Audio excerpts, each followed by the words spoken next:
Hey everyone, Mike here, and in this video I'm going to tell you a couple of things about the notification light on the Samsung Galaxy S5 and how to customize what it does.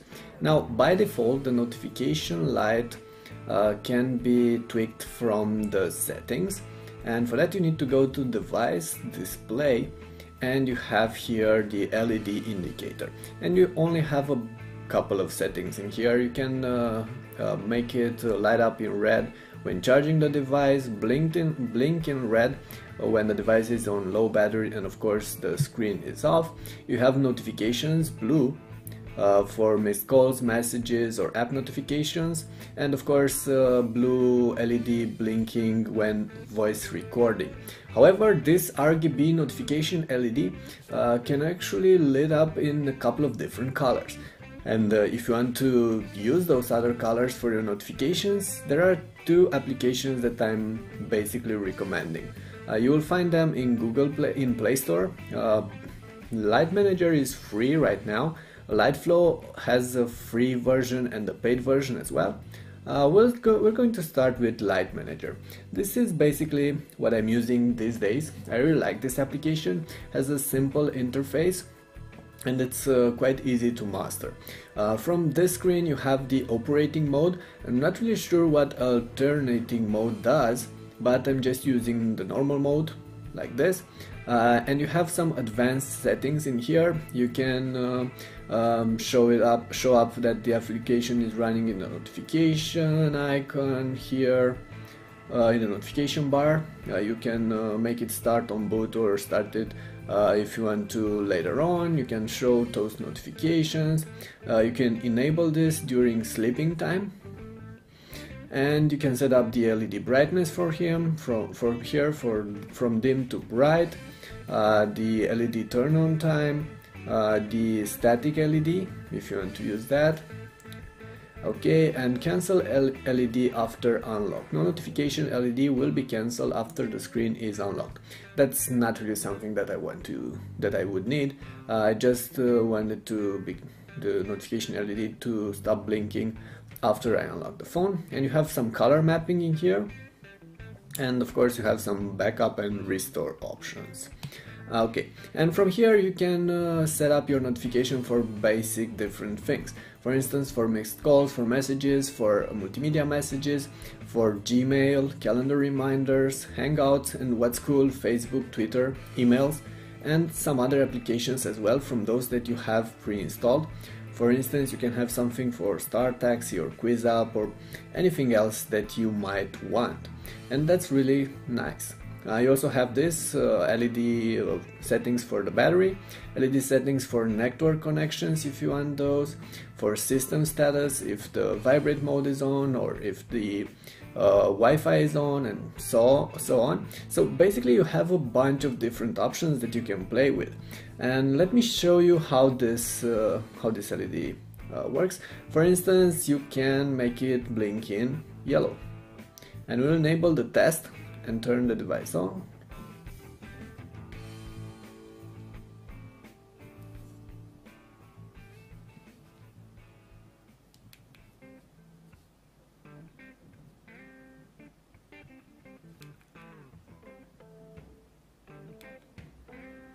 Okay, so as you can see here, you can make it blink in a couple of different colors, and you can also create your own colors as well.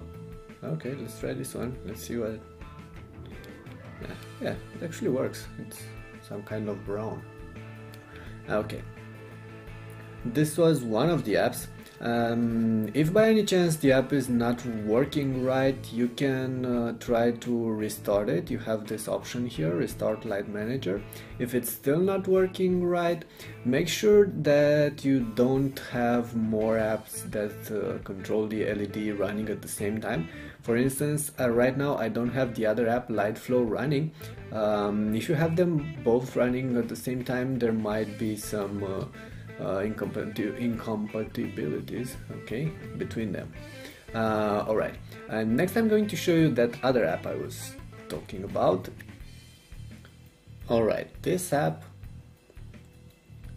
starts with a notification. In order to monitor maximum number of notification, you should enable light flow in the notification access settings. Would you like to enable it? Yes. Okay, have to enable it in here. From the settings, you can change to a dark theme because it will be better suited for the Galaxy S5. Okay, let's have a look at the settings. First, this first option that allows you to enable or disable light flow, the dark theme. You have a root mode for this one. Notification method on battery, on charge, LED brightness. Okay, LED brightness in sleep mode. A couple of particular modes for some devices like the USA and Canada S3 mode, the HTC alternative mode. Okay, all these options are pretty much self-explanatory. You can see here that they explain exactly what each of them does. But if you have any other questions, let me know, and I'll try to reply in the comments. And okay, I'm not going to go through all of this right now. Let's get to the notifications. You can select various notifications for different activities. Okay, and you can add new. Okay, not contacts.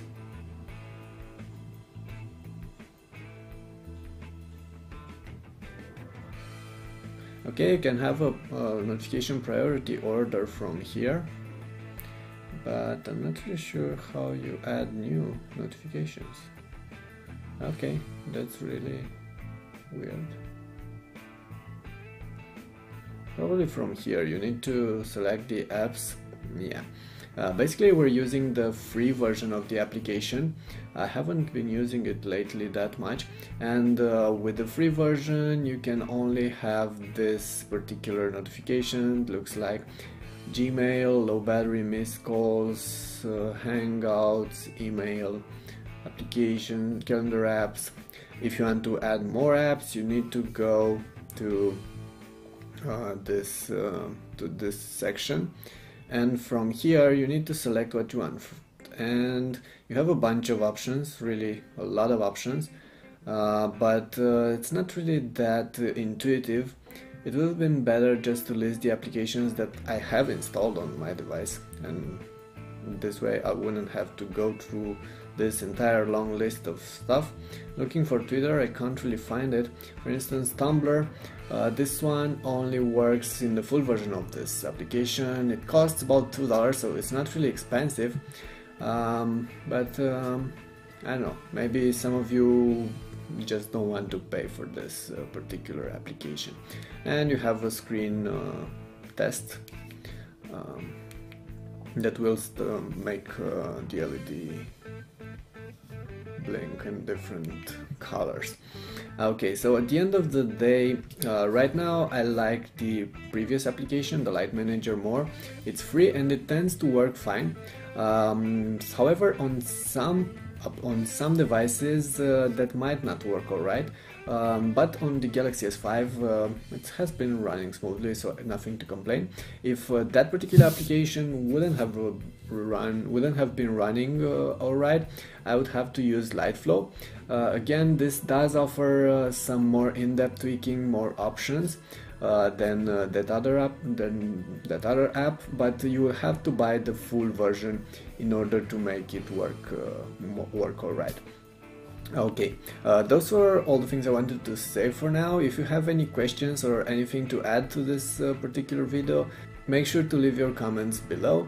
And if you're interested in more details on the Samsung Galaxy S5, I've covered most of its aspects on the channel in various clips, so you might want to check them out.